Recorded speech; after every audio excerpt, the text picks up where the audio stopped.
Bonjour à tous, je suis Barek et bienvenue sur la tribune de Coruscant pour cette nouvelle vidéo des références sur l'épisode 6 de la saison 2 de The Bad Batch. Cette vidéo sera bien évidemment full spoiler et donc prévue pour ceux qui ont déjà vu l'épisode. L'épisode s'ouvre sur un marché que fait le Bad Batch avec une organisation criminelle nommée Axis Vanguard et dirigée par des droïdes. Ces droïdes, de par leur aspect, peuvent rappeler L3-37, la copilote de Lando Calrissian dans le film Solo. Aucun lien direct entre ces droïdes est établi par l'épisode, mais L3-37 n'est pas un droïde classique.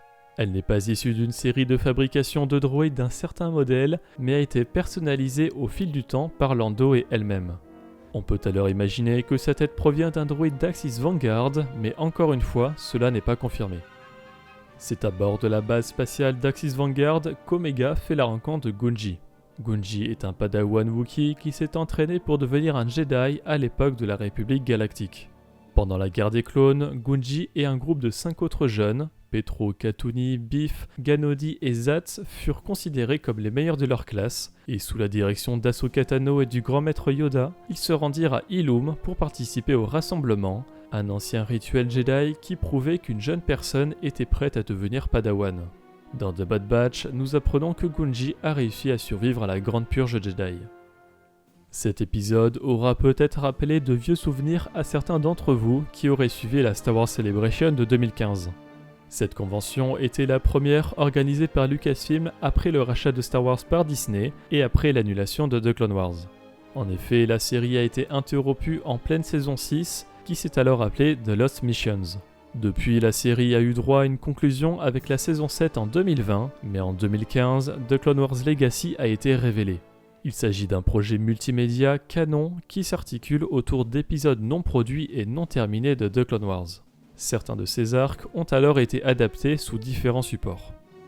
Son of Dathomir est sorti sous la forme d'une mini-série de comics et suit Dark Maul et ses super commandos mandaloriens après son affrontement contre Palpatine.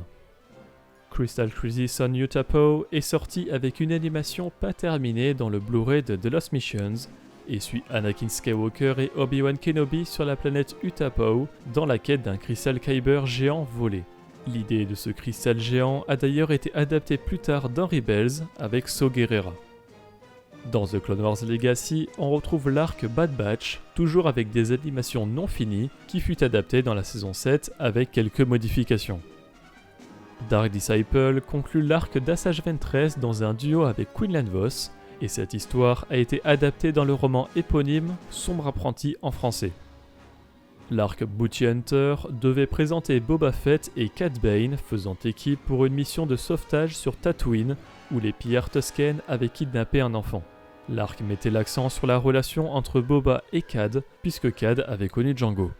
Lors de la Star Wars Celebration d'Orlando en 2017, un extrait a été présenté montrant Cad Bane et Boba Fett s'affronter dans un duel au blaster, d'ailleurs repris dans The Bad Batch et le livre de Boba Fett. L'arc Ahsoka's Walkabout a lui été adapté dans la saison 7, avec une Ahsoka qui doit s'adapter à la vie civile et affronter le syndicat des Pykes. Un arc nommé Rex and R2 Top Gun devait développer la relation des clones avec leurs droïdes. À un moment, Rex et R2 s'écrasent sur l'une des lunes de Rylot et reprogramment un droïde de combat B2 auquel ils s'attachent. Un autre arc aurait été lui sur une thématique à la X-Files, avec un événement d'enlèvement extraterrestre.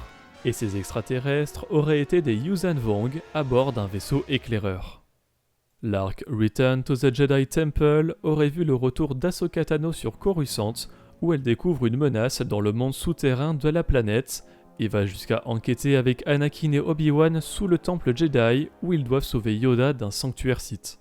On découvre d'ailleurs sous le temple Jedi des squelettes géants de Kaiju, et Darth Sidious tente même de s'introduire dans la chambre forte des holocrons du temple.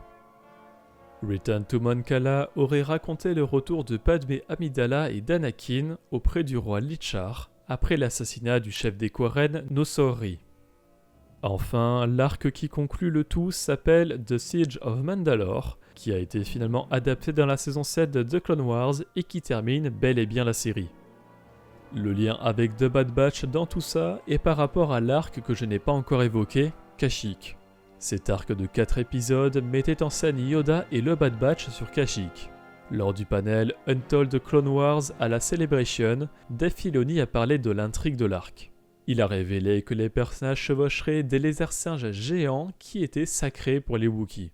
Ces créatures sont finalement apparues dans l'épisode et c'est via des images officielles de Getty Images que nous apprenons leur nom, Milaya. George Lucas avait l'idée que les Wookiees connaissaient des esprits d'arbres géants qu'ils pouvaient invoquer et chevaucher. Filoni a donc dessiné un Wookiee monté sur la créature qui est ici devenue le Milaya.